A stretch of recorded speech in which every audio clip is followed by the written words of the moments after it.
Atau ada lagi pertanyaan, ikut Rasulullah atau ikut Imam Syafi'i? Pernah tanya begitu? Bapak-bapak pernah tanya begitu, Pak? Ikut Rasul atau Imam Syafi'i?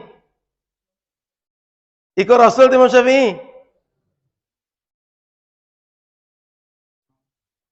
Berarti kalau ikut Rasul atau Imam Syafi'i, seakan Rasul itu benar, Imam Syafi'i tidak benar. Betul? Seakan Imam Syafi'i tidak ikut Rasul. Rasul ikut syariat, Imam Syafi'i tidak ikut syariat. Betul? Maka tidak boleh diadu apakah kita ikut Rasulullah atau ikut Imam Syafi'i. Kenapa? Karena Imam Syafi'i pasti ikut Rasul. Semua ilmu yang disimpulkan Imam Syafi'i dalam fikih hasil kajian Al-Quran dan Sunnah. Enggak berasal dari yang lain. Sehingga ketika kita mendengar ucapan Imam Syafi'i, mengamalkan ucapan Imam Syafi'i, adalah ucapan hasil kajian dari sini. Bukan sekedar dia mengoceh biasa. Bukan kayak kita bicara, ngelantur, bicara sesuatu, tidak ada data, tidak ada fakta, tidak ada kajian. Beliau berdasarkan kajian Al-Quran dan Sunnah, baru muncul konsep-konsep hukum di sini. Kalaulah kita mengkaji langsung, saya takut jangan-jangan sampai sekarang Bapak Ibu belum sholat. Kenapa? Apa saja yang harus kerjakan dalam sholat, kaji dari ayat Quran, kaji dari Sunnah, sampai sekarang jangan-jangan belum ketemu yang mana hadisnya. Kenapa kita berdiri dalam sholat? Kenapa kita baca Fatihah dalam sholat? Kenapa kita rukuk? Kenapa sujud? Sujudnya kok 2 kali, rukuknya kok cuma sekali. Kan mestinya kalau rukuk sujud 2 kali, logikanya rukuk 2 kali juga lah kan? Tapi ada enggak yang rukuk 2 kali? Ada Ustaz. Salat apa? Ada salat yang rukuknya 2 kali? Salat gerhana.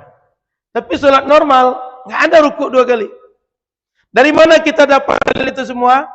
Penjelasan dari sunnah Rasulullah sallallahu alaihi wasallam. Maka kalau kita disuruh cari, kamu kok niat sebelum sholat? Dasarnya dari mana? Lalu niat itu kapan dilakukan?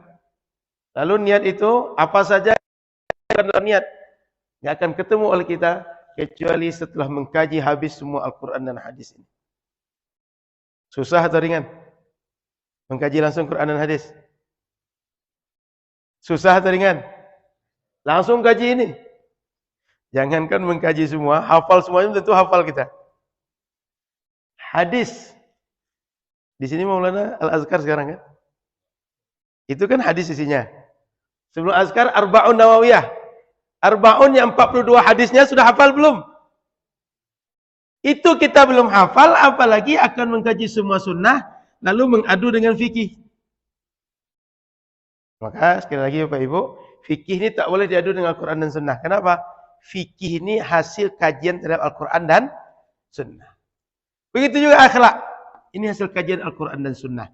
Masing-masing ulama mereka sudah berijtihad. Ada keyakinan, ada amaliyah, ada akhlak. Maka tugas kita yang tidak paham langsung kepada kajian ini sehingga menghasilkan kesimpulan-kesimpulan seperti ini, ikut kepada ulama. Karena kalau tidak ikut ulama berarti kita mengamalkan Quran dan Sunnah tidak dengan berdasarkan ilmu. Tidak berdasarkan dengan pengetahuan. Karena orang tidak tahu logikanya masuk akal kalau ikut orang yang tahu. Tapi kalau orang tidak tahu memaksakan mengamalkan yang dia tidak tahu, berarti beramal bukan dengan ilmu. Sementara kita dituntut beramal dengan ilmu. Paham di sini? Jadi tak boleh diadu. Apakah Al-Quran dan Sunnah diadu dengan akidah, fikih diadu dengan Al-Quran dan Sunnah? Tidak boleh. Ini berdasarkan dari Al-Quran dan Sunnah. Maka bahasa mudahnya, akidah itu tafsir Al-Quran dan Sunnah dalam ranah keyakinan. Fikih itu tafsir Quran dan Sunnah dalam ranah amaliyah. Tasawuf atau akhlak, tafsiran Al-Quran dan Sunnah dalam ranah akhlak. Ini mesti didudukkan. Karena hari ini Sebagian orang mengadu. Mau ikut fikih mazhab Syafi'i atau Quran dan Sunnah. Atau kita diadu. Mau ikut Rasulullah dengan Imam Syafi'i. Paham ya?